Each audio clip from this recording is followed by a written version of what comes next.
আলাইকুম ও আদাব। আমি পলাশ চন্দ্রশীল, উপসহকারী কৃষি অফিসার, বিরল, দিনাজপুর। আজকে আমি আসছিলাম একটা মরিচ খেতে। মরিচ ক্ষেতটা দেখে আমার খুব ভালো লাগছে। পরামর্শ আমিই দিয়েছি। এই মুহূর্তে কৃষকটা নেই, যার কারণে আমি আপনাদেরকে দেখাতে পারছি না। সত্যি কথা বলতে গিয়ে মরিচ খুবই ভালো ধরছে। মরিচের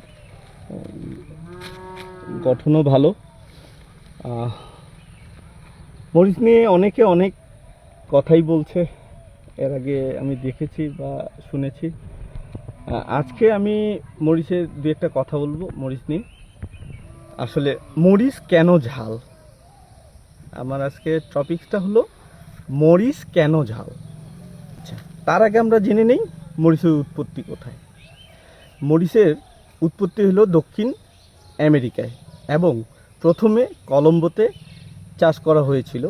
ইউরোপীয় অভিযাত্রীরা কলম্বিয়ান এক্সচেঞ্জের অংশ হিসাবে 1600 শতকের শেষের দিকে মরিচকে আবার পুনরায় বিশ্বে ফিরিয়ে আনে, যা খাদ্য এবং ঐতিহ্যগত ঔষধের জন্য বিশ্বজুড়ে একাধিক জাতের চাষের দিককে পরিচালিত করে। মরিচের আদি নিবাস মেক্সিকোতে, মধ্য আমেরিকা এবং কলম্বিয়ান এবং আমেরিকায়।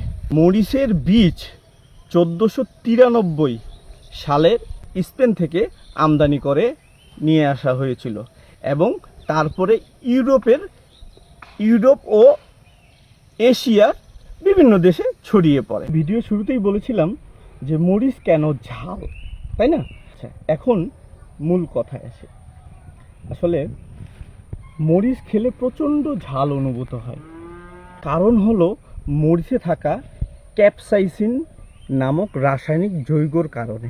এই রাসায়নিক যৌগটি মস্তিষ্কে একটি সিগন্যাল বা বার্তা পাঠায়, যে কারণে এই ক্যাপসাইসিন আমাদের মুখের ভেতরে যে আছে বা লালাগুলো আছে, বা স্নায়ুগুলো আছে, সেগুলোকে উত্তেজিত করে এবং আমাদের শরীরে একটি বার্তা পাঠায় যে শরীরের তাপমাত্রা বেড়ে গেছে।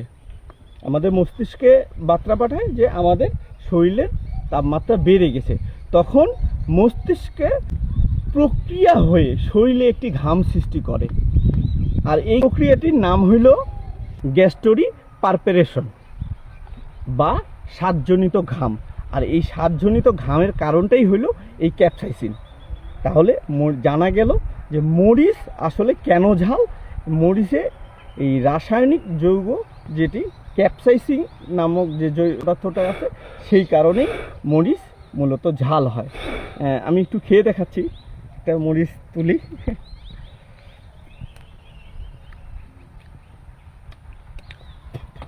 প্রচণ্ড ঝাল, প্রচণ্ড ঝাল, প্রচণ্ড ঝাল। আপনি বলে বোঝাতে পারবো না, এত পরিমাণ ঝাল। আমার প্রবাসী ভাই আমাদের বাংলাদেশের জন্য রেমিডিস পাঠায়, তার অবদান অনেক অপরিসীম। প্লাস তিনি কৃষি খাতেও সামান্য অবদান রাখছেন।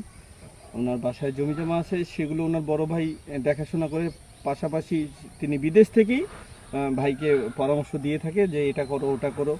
তো আলাউদ্দিন ভাই, আপনার এই মরিচ দেখে আপনার কেমন লাগছে? না, অসাধারণ। আপনার সাথে কথা বলে এবং আপনার যে পরামর্শ, জি জি জি, তার কোনো তুলনা হয় না।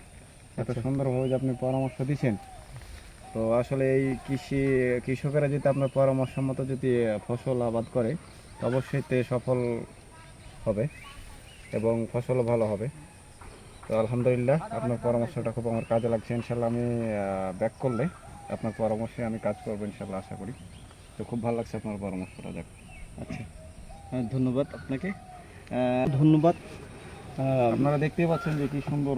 আসলে মানে বলার কোনো আর এখানে কোনো কিছু নাই, মানে দেখেই মন শান্তি হয়ে যাচ্ছে যে আসলে যদি একটু বাজার মূল্যটা থাকতো তাহলে কৃষক আরও উপকৃত হতো।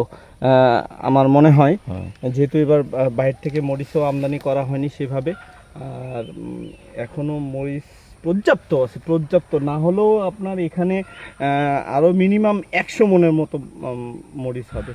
তো আপনারা সকলেই ভালো থাকবেন। আর আপনাদের নিজের খেয়াল রাখবেন, আর ঠান্ডা জ্বর এগুলো থেকে একটু সাবধানে থাকবেন। পাশাপাশি কৃষিকাজের সাথেও জড়িত থাকবেন।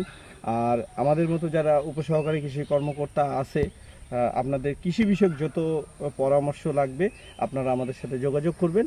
আপনারা সুস্থ এবং ভালো থাকবেন এই কামনা করেই আমি আজকে আপনাদের ভাষা থেকে বিদায় নিচ্ছি।